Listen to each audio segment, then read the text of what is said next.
Hello mga mare! For today's video mga mare, isamahan nyo ako sa aking ganap noong last weekend. At dahil Friday nga ito mga mare, pumunta kami dito sa mansyon ni MP. As usual, mag-a-attend kami ng Bible study. At dahil hindi pa nga nagsa-start yung Bible study mga mare, eto nanood muna kami dito ng basketball nila MP. Tamang-tama mga mare, andito si Daddy B. Kaya naman ang inyong baby Bryce ay nagpakarga na naman. Makadaddy talaga itong baby Bryce natin. Hindi na nga nagtagal mga mare, ay bumalik na kami doon sa bulwagan. Pagdating namin sa bulwagan mga mare, kumain na din kami ng dinner. Pagkatapos naman ng dinner mga mare, eto nag-start na din ang praise and worship. This Friday nga mga mare, sobrang dami ng tao. Nako mga mare, mabuti na lang talaga at nagbe-behave tong isang to. Naaaliw nga siya sa paglalaro nitong ko. Eto nga, finiflex ko sa inyo itong damit na sinusuot ko. Nabili ko lang din yan sa online ukay-ukay. Nagagandahan nga ako mga mare kasi napaka-komportabling suotin. Pagkatapos nga ng Bible study mga mare, eto uuwi na din kami. Dito nga sa labas ng gate ni MP mga mare, naku, ang daming tao. Kinabukasan mga mare, eto, piniprepare ko na din itong pang dessert station. Bali, pinaparentahan ko kasi itong mga mare. At ngayong araw, merong magre-renta. Naisip ko lang naman itong racket na to mga mare. Kasi sayang naman ito kung nakatambak lang dito sa bahay. Okay talaga itong gamitin mga mare, lalo na kung may okasyon. Bago nga kami uuwi ng Pulomolok mga mare, eto, nag-drop by muna kami dito sa pwesto ng tita ko. Namiss ko na din kasing uminom nitong mango graham na shake nila. Fast forward na nga mga mare, ito kinabukasan Sunday. Maaga pa nga gumising itong baby Bryce natin. Ito naglalakad muna siya dito sa bakuran. Ewan ko ba sa batang to at lumalakad, napatalikod, nakshuta.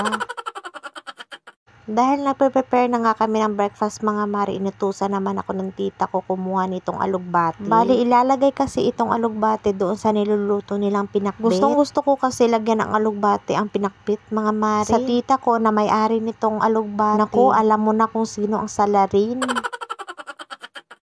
Eto na pala ang magiging ulam namin for breakfast. Sinigang na lechon na baboy, salad na guso, at syempre itong pinakbit na merong alugbati. Dahil no rice nga tayo mga mare, ito yung kakainin ko. Pagkatapos namin kumain mga mare, nagkayayaan muna kami pumunta ng Pulomolok. Bali, naghahanap kasi ng tita ko ng sapatos ng kanyang anak para sa school. Kaso lang wala kaming makita, eto pumunta naman kami sa ukay-ukay. Tsamba nga ang pagpunta namin dito mga mare kasi mura lang. Dito pala sa pwesto na inuukayan ko mga mare at tag 35 pesos. At itong inuukay-ukay ko mga mare ay para kay Andrea at saka para kay Bryce. Hayaan nyo mga mare, pag nalabhan ko na yung binili ko ay i-flex ko din sa inyo. Ang nabili ko pala mga mare ay worth 400 pesos. Sobrang dami syempre, na. Halos magaganda lahat. Nako, kung makikita nyo lang talaga mga mare, swak na swak talaga ito pang lakad. Pagkatapos, pumunta naman kami dito sa Mr. DIY. Naghahanap kasi ako ng nail cutter mga mare. Noong nakaraan, bumili din ako sa Unitap ng nail cutter pero nawala, nakshuta.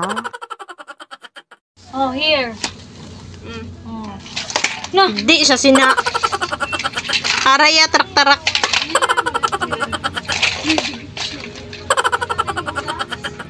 Nan, araya gusto. Kagor nga bata. Kagor gipilak. Tara lang kay Brato. Ha? Di, gani siya sina. Ano Bryce, oh. Na, araya gusto. Gagor mahal na.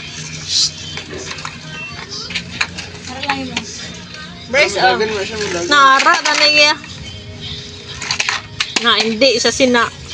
Grabe yung wata niya, balaan niya, gid ba? Bryce, Napagod at nauhaw nga kami mga mare sa aming pamimili. Kaya naman bumili ako ng buko juice at nitong ice cream. Bali, ang kasama ko palang pumunta dito ng Pulomolok mga mare, yung kapatid ko, pinsan ko, tita ko, at saka si mami. Bali, yung tricycle ni daddy yung sinakyan namin papunta dito at pauwi. Pagdating nga namin sa farm mga mare ay gutom na gutom na. Ano na? Ay, damo-damo. Kanya lang ka. Hubas ng sabawaw.